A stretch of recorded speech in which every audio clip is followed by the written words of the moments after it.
Queridos, a paz do Senhor, sejam bem-vindos ao nosso canal. Nesse vídeo nós iremos resumir a lição 3, que tem como título Ciúme, o mal que prejudica a família. Se você ainda não é inscrito no nosso canal, se inscreva, curta, compartilhe, ajude o nosso canal. Se você também quiser cooperar com o nosso canal e com as missões no campo de nossa cidade, no campo de Parnamirim, no interior do nosso estado, nós estamos contribuindo com 2 construções de igreja no nosso campo, no interior. Se você assim o quiser fazer de maneira voluntária, nós deixamos aqui um Pix. Que Deus possa o abençoar em nome de Jesus. O textuário diz: porque onde há inveja e espírito faccioso, aí há perturbação e toda obra perversa. Está em Tiago capítulo 3, versículo 16. Verdade prática: o ciúme é uma obra da carne e só o fruto do espírito é capaz de superar as consequências ruins dessa emoção. A leitura bíblica em classe encontra-se no livro do Gênesis, capítulo 37, versículos do 1 ao 4, o verso 11, 18, 23, 24 e 28. Nós não iremos ler, mas aí na lição, no decorrer dela, nós iremos fazer menção. A palavra-chave é ciúme. Nesta lição, nós temos 3 objetivos específicos. O primeiro é refletir sobre as consequências do favoritismo e do ciúme na família de Jacó. O segundo, identificar os males que o ciúme provoca nos relacionamentos. E o terceiro, compreender que o homem precisa orientar seu coração pela palavra de Deus e não por suas emoções carnais. Nós iremos hoje ver de maneira resumida a história de José, especificamente o que foi provocado entre os seus irmãos por conta do favoritismo de Jacó, o ciúme, esse sentimento que foi provocado nos corações dos irmãos de José. Nós iremos aqui enfatizar de como nós podemos nos prevenir deste sentimento no seio familiar. Nós temos como objetivo nesta lição específica enfatizar essa relação de conflito dentro da família de Jacó provocada pelo favoritismo de José, favoritismo de Jacó em relação a José. Nós iremos para o nosso esquema resumo, lembrando que ele fica disponível no final do nosso vídeo. O primeiro ponto, a falha no tratamento dos filhos. O número 1, a preferência de Jacó.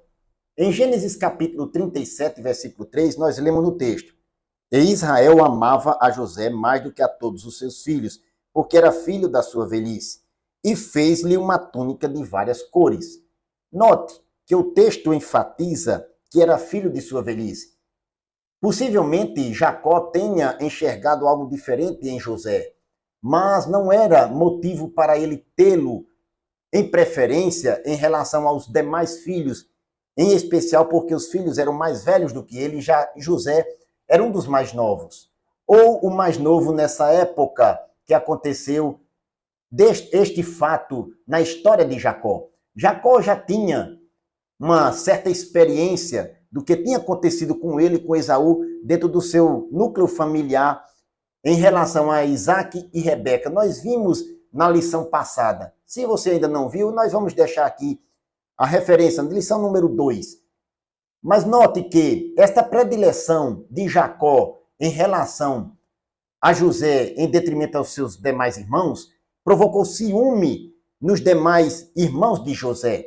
No verso 4, diz o texto: vendo, pois, seus irmãos que seu pai o amava mais do que a todos os seus irmãos, aborreceram-no e não podiam falar com ele pacificamente. Houve um aborrecimento dos filhos de Jacó em relação a José. E não havia paz, a pacificidade entre eles por causa deste favoritismo. O número 2, o ciúme em meio à preferência. Jacó não mediu as consequências que a sua predileção por José pôde trazer para a família. No versículo 3, mais uma vez, diz o texto que era filho da sua velhice e fez-lhe uma túnica de várias cores. O traje que Jacó deu a José, de várias cores, a túnica, demonstrava certo favoritismo de José em detrimento aos seus demais irmãos. Isto foi trazer algumas consequências para a família. José era o 11º filho de Jacó. E isso provocou uma fúria entre os seus irmãos. E o ciúme foi provocado também por conta deste favoritismo.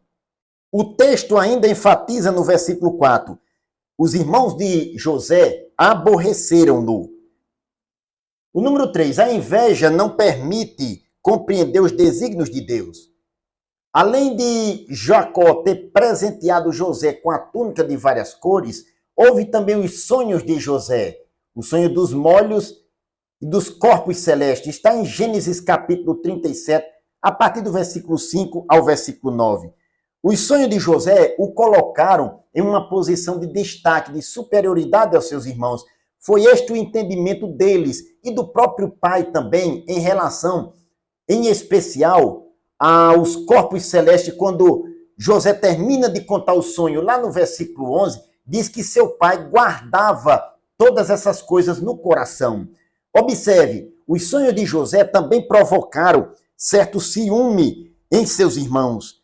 Os irmãos de José não entenderam este sonho como algo profético que viria a acontecer futuramente, mas eles entenderam como uma atitude presunçosa da parte de José em relação a eles, em relação à sua família.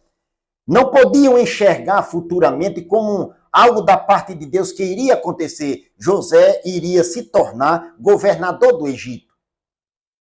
O segundo ponto, o ciúme como causa de conflito. Número 1, a túnica, o símbolo do desprezo. A túnica que José ganhou de seu pai o colocava em uma posição de destaque. Diz o texto que era uma túnica de várias cores. No contexto em que eles viviam, no Antigo Testamento, as túnicas, elas tinham no máximo 2 cores. Agora, Jacó presenteia José com uma túnica de várias cores e destaca-o entre os seus irmãos. Ali era uma clara demonstração de favoritismo. Observe mais uma vez o versículo 3, onde diz que fez-lhe uma túnica de várias cores. Este presente que Jacó deu a José demonstrou um claro sentimento de predileção de Jacó por José, em detrimento aos demais irmãos. Isso também provocou o ciúme e consequências dentro da família. O número 2, ciúme, o agente do conflito familiar. Os irmãos de José, naquela situação, se sentiram ignorados por seu pai. E José também demonstrou certa inexperiência e imaturidade para lidar com a situação. Os irmãos de José sentiram, então, rancor e ódio por essa situação e desejaram até eliminar a vida do seu irmão. O ciúme é uma obra da carne e, como tal, tem origem no egoísmo humano. Em 1 Coríntios capítulo 3, versículo 3, diz Paulo justificando que os coríntios não eram espirituais, mas carnais. Diz o versículo 1, e eu, irmãos, não vos pude a falar como a espirituais, mas como a carnais, como a meninos em Cristo. Com leite vos criei e não com manjar, porque ainda não podíeis, nem tampouco agora podeis, porque sois carnais. Pois, havendo entre vós invejas, contendas, dissensões, não sois porventura carnais e não andais segundo os homens? Na primeira epístola de Pedro, capítulo 2, versículo 1, diz o apóstolo, deixando, pois, toda malícia, todo engano, fingimento, invejas e todas as murmurações, desejai afetuosamente, como meninos novamente nascidos, o leite racional não falsificado para que por ele vades crescendo. Note que o ciúme é uma obra da carne, e como tal nós devemos evitar. Para sermos espirituais, como Paulo disse àquela igreja, nós devemos andar segundo o Espírito e não nas obras da carne. E como Pedro diz, nós devemos abandonar esse sentimento e desejar o leite racional, ou seja, a palavra de Deus. O número 3, a extensão do ciúme. Este sentimento de ciúme traz não só problema no seio familiar, como no caso aqui a história de José, mas traz também outros problemas, como por exemplo na vida conjugal, nas amizades e nos relacionamentos, seja ele no relacionamento familiar ou fora dele nos relacionamentos profissionais. Também nós vemos que onde o ciúme prevalece, sobram desconfiança, insegurança, controle e outros problemas como posse, por exemplo. O ciúme é uma clara obra da carne e nós devemos enfrentá-lo com a palavra de Deus e com a direção do Espírito Santo, o sentimento que o Espírito traz para a vida do ser humano. Louvado seja o nome do Senhor. O terceiro ponto, os males do ciúme. O número 1, o ciúme pode causar tragédias familiares. Não são poucas as tragédias que o ciúme é capaz de provocar. São várias as causas de tragédias provocadas por esse sentimento. No tempo de Jesus, por exemplo, Pilatos, em Marcos capítulo 15, versículo 10, ele sabia que, por inveja, os principais dos sacerdotes o haviam entregado.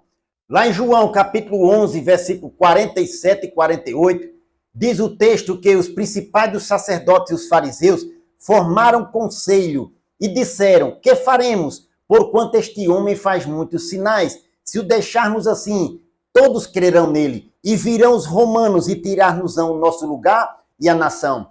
Note que nesse texto há uma demonstração de sentimento por parte dos fariseus e dos principais dos sacerdotes, que formavam um conselho para tentar pegar Jesus logo após Jesus ressuscitar a Lázaro.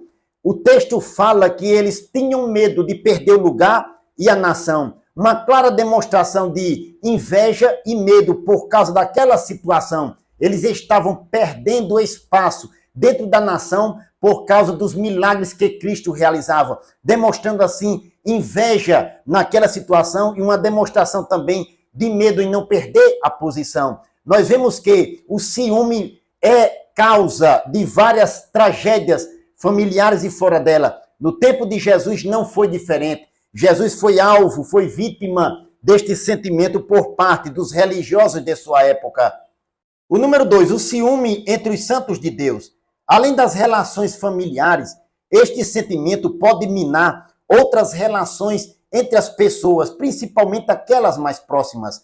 Por ciúmes, as pessoas se caluniam, difamam e ofendem.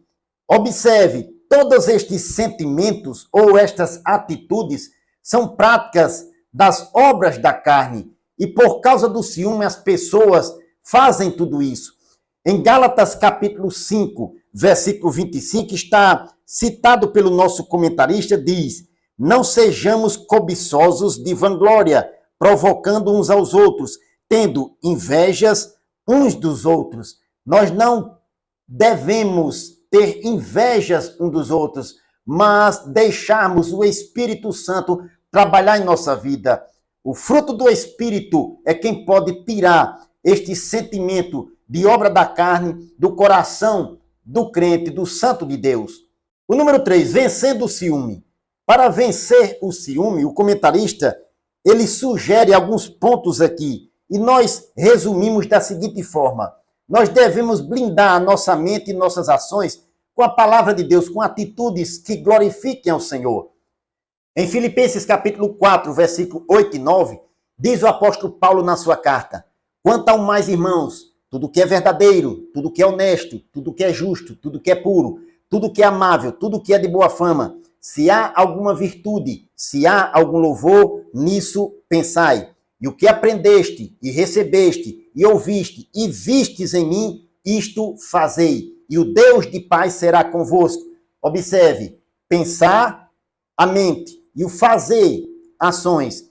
Tudo que nós devemos pensar seja para a glória de Deus. Verdadeiro, honesto, justo, puro, amável, de boa fama. Se há alguma virtude e um louvor, nisso pensai. A nossos pensamentos devem ser coisas agradáveis a Deus, de acordo com a palavra de Deus. E o que aprendeste, e ouviste, e vistes em mim, isto fazei. Isso é, ações. Tudo que nós fazemos tem que ser também para a glória de Deus. Atitudes de pensamento e ações tem que ser de acordo com a palavra de Deus para nós vencermos os sentimentos e as atitudes ruins, sentimento de ciúme e prática que venha este sentimento provocar. A palavra de Deus é o melhor antídoto para nós vencermos qualquer sentimento que venha provocar em nós estas atitudes, sentimento de ciúme ou outro sentimento parecido.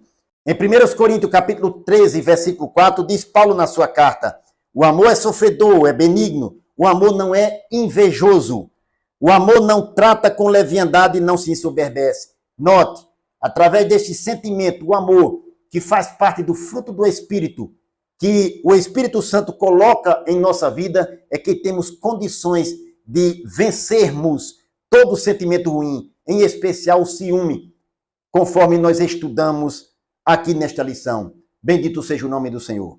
Queridos, nós devemos evitar o ciúme e as consequências que este sentimento pode trazer na nossa vida moral e espiritual. E a única forma de fazermos isso é termos o fruto do Espírito em nossa vida. Isso vai nos ajudar a desenvolvermos as virtudes cristãs e a saber lidarmos nos nossos relacionamentos. Que Deus o abençoe em nome de Jesus.